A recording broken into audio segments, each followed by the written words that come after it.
अस्सलामुअलैकुम। आज 5 सितंबर 2020। क्लास जो है वो 7th है और सब्जेक्ट जो हमारा वो हिस्ट्री है। और जो हमारा आज का चैप्टर है वो है द सेंट ऑफ महाराष्ट्र। जो महाराष्ट्र के फ़कीर सूफ़ी वगैरह या पीर या पंडित वगैरह उनके बारे में है।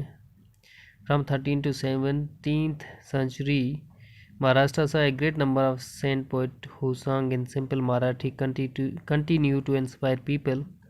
The most important among them were Ganeshwar,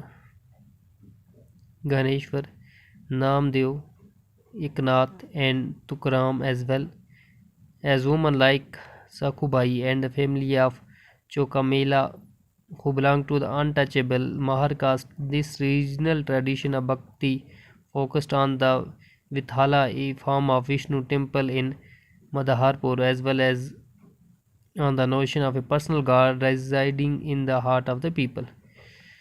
हम अगर देखें 13वीं सदी से लेकर 17वीं सदी तक महाराष्ट्र में बहुत सारे जो सेंट पोइट आए हैं, कवि आए हैं, फ़कीर जो मराठी जो ज़बान है उसमें लिखा करते थे और लोगों को उजागर किया था, इंस्पायर करते थे। उनमें जो बहुत अहम जो आए थे वो दिनेश्वर, नामदेव, एकनाथ और तुकाराम थे। और औरतें भी थी जैसे सखूबाई और जो फैमिली है चकुमेला की, जो किससे ताल्लुक़ रखते थे, महार कास्ट यानी अनटचेबल छूत वाली कास्ट से ताल्लुक़ रखते थे।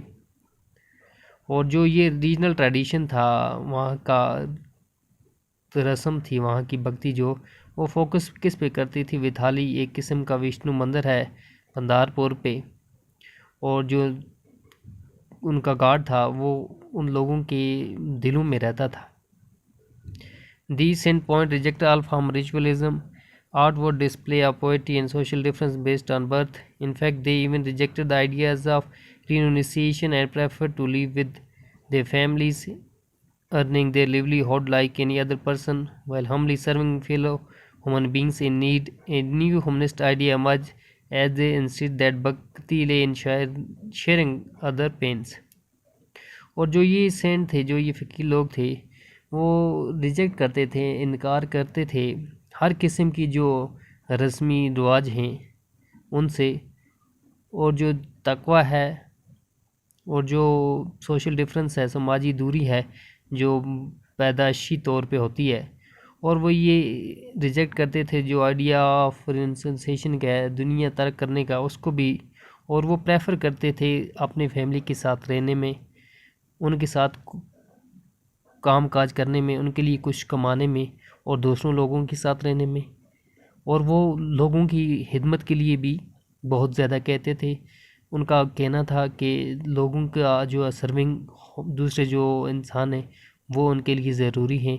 उन्होंने एक नया आइडिया दिया जो एमर्ज हुआ एज ए भक्ति सिस्टम, जिसमें ये कहा गया कि दूसरों का पेन जो है वो अपने में लो, यानी दूसरों का पेन जो है, दर्द है, वो बांटो, उसको समझो। तो इस सिस्टम पे जो उन्होंने ज़्यादा ज़ोर दिया और इस सिस्टम को उन्होंने ज़्यादा आगे ले गए। और वो एक फेमस गुजराती जो सेंट था उसने लिखा है कि जो वैष्णवाज हैं वो अंडरस्टैंड करते हैं जो पेन्स ऑफ अदर, यानी जो वैष्णव हैं वो समझते हैं दूसरों का दर्द। शुक्रिया।